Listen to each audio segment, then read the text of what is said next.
Anyway, guys, this week in Epping, a bit of result for residents.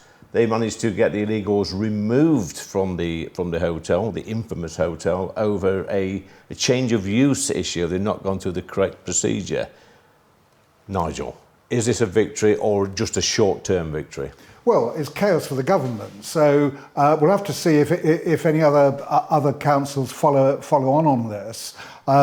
Certainly they're intending to. The question obviously is whether they'd be successful in using the same kind of appeal. What it is causing is a real headache for the government. You've got, at a minimum, the 138 migrants who are in the Bell Hotel in Essex. They've got to find somewhere else for them to go.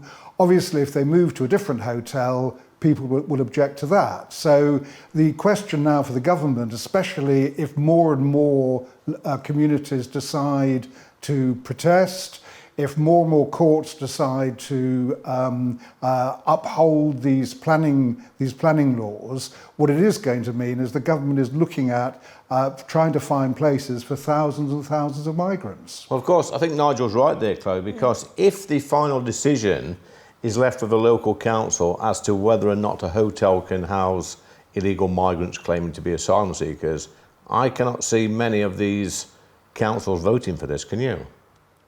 Voting for having them closed, or? No, to allow the hotel to have a change of use to allow illegal migrants in.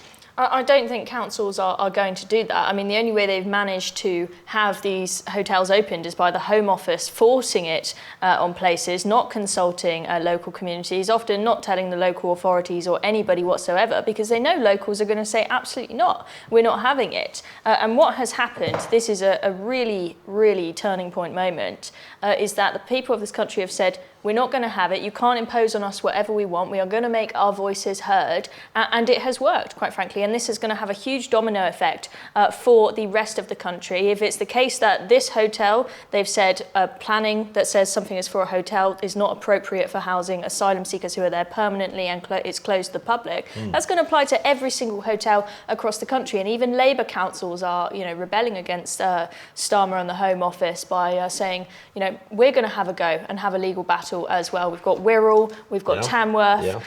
So this is really, really big. And then on the question of, well, where are we going to put them all? Is this going to make the problem worse? It is going to be absolute chaos. I expect they haven't had very much sleep in the Home Office the past couple of nights. But I think, quite frankly, they deserve that chaos after a year of doing absolutely nothing to smash the gangs, as they say. And it might give them, this chaos might give them the kick up the backside to actually stop the boats from coming in the first place. Because we're talking about, what are we going to do with a couple of hundred migrants from the Bell Hotel? But you've got hundreds and hundreds coming across every single day. It's a bit windy this week, so they've got a little bit of a breathing break. Yeah, that's true. But they're going to have to do something that maybe they will have to resort to. Yes, they'll try housing, but they're not going to be able to get the houses quick enough if these hotels are closing down all across the country. They might have to put them in camps. Hello, I'm Bev Turner. Now, it can feel like the money in our bank accounts at the moment does not keep up with the cost of living, and maybe there's a solution. I'm here today with the CEO of TallyMoney, Cameron Parry. Cameron, what is TallyMoney? Well, Bev, with TallyMoney, you get a current account and a debit card, but instead of pounds, you use milligrams of gold as your everyday money. So why gold? Gold traditionally is a great store of value. It has, on average, gone up at over 11% per annum for the last 25 years against the pound. It's tripled in value in the last decade. And in the last 2 years alone, it's increased by 50% against the pound. Banks' savings products just can't compete with that level of growth. But this isn't just about gold. This is about a currency that you guys have created at TallyMoney. Explain it to me as though I'm an idiot. So, look, people need to be able to hold their earnings and build their savings in a money that retains its value and remains in their legal control and remains theirs to access, away from government control. Great. You had me at not exposed to government control. You should feel safe and happy with your money. You should have peace of mind the more money you see in your bank balance, and that's the type of thing we're trying to deliver and give people choice in the type of money they get to use every day. Brilliant. Thank you so much, Cameron. Thank you.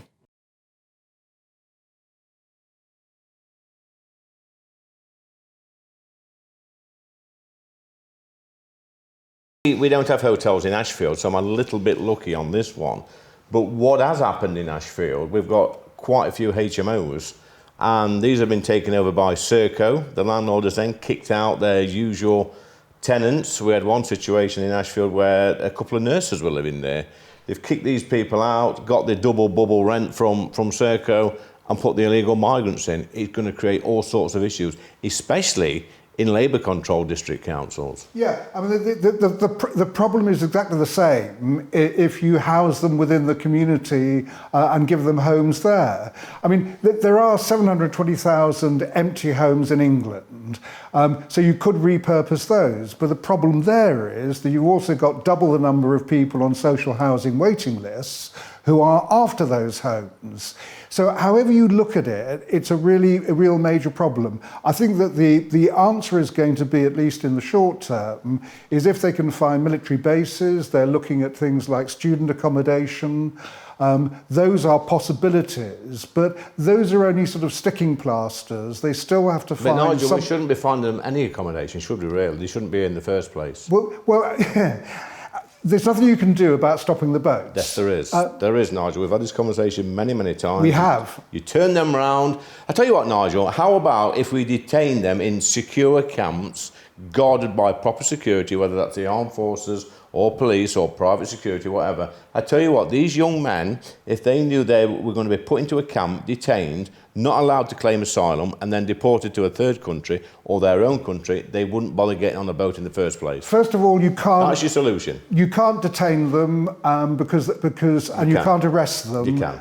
You can't because they're not criminals. They are criminals. They're breaking into this country. They're entering illegally. If I was to do passport control next week, I know we've been through this before, but they haven't. They not show me a passport, I would get arrested. If you came without a passport, you would. If you came and claimed asylum immediately, you wouldn't. That's the get out. So there's nothing illegal about crossing the channel in a small boat. They may well become illegal migrants if their asylum application is refused. I'm fed up of seeing another story every single day of some migrant being charged with a sexual assault. I don't want to see any more of it. I think it's quite hilarious that we've currently got councils in this country saying that a flag on a lamppost is a safety concern because the cloth might fall down and touch your head, but they're not concerned about the safety of the girls of this country. For me, it's beyond belief that if we're going to have migrants in hotels, that we're allowing them out of the hotels. Exactly. I mean, people go on all-inclusive holidays where they don't leave the hotel and it's all right. You've got a swimming pool, you've got a jacuzzi, you've got a sunbed, right? They'll be fine. They'll be fine. They shouldn't be allowed to go out on the streets. I'm sorry, until they are vetted. You have to let them out because they're not criminals. This is the point. You two are both talking about breaking the law. 77 Afghans have been convicted of sexual assault. That's against 14,000 native-born Brits in the same period. But we can't stop our own. You're much more likely to be assaulted by somebody who is British. We can't stop our own own wrong-uns being born in this country. We cannot stop that, but we can stop wrong-uns coming over the channel. Well, that's what we can't do.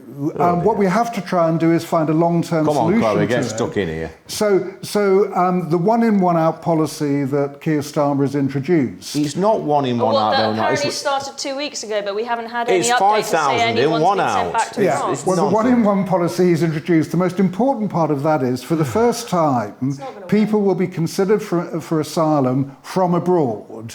Now, at the moment, under the current rules, someone can only claim asylum if they're on British soil or at a British border. And now is that going to decrease the numbers, Nigel? Well, for a start, the ones who are being given asylum in France won't be catching small boats, so that will help. But the more important thing, small boats anymore. I'll believe it when I see it, Nigel. The more important thing is the principle of it, the idea that you can actually accept people for asylum from abroad.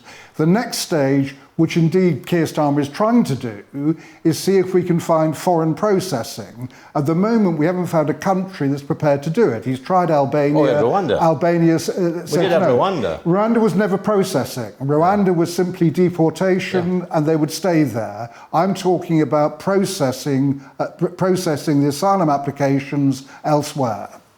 First of all, you could have used Rwanda for that. You could have said you're being deported there until we process your application. Well, they weren't. I mean, the whole Rwanda deal was based on the idea that once the thing is, guys, this problem is getting worse and worse and worse.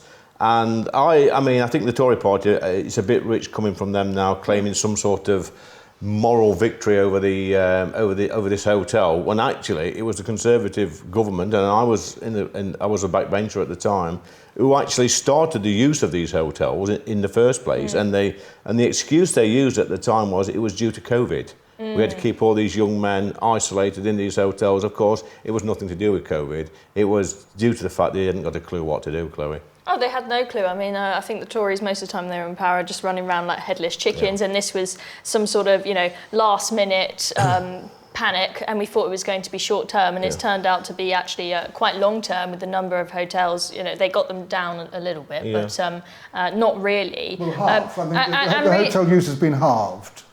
But it's still extremely high. I want to come back again. And we've now had over 50,000 people arrive since Starmer came into power. They've got to house all those people, and realistically, they're not going to achieve anything with this problem.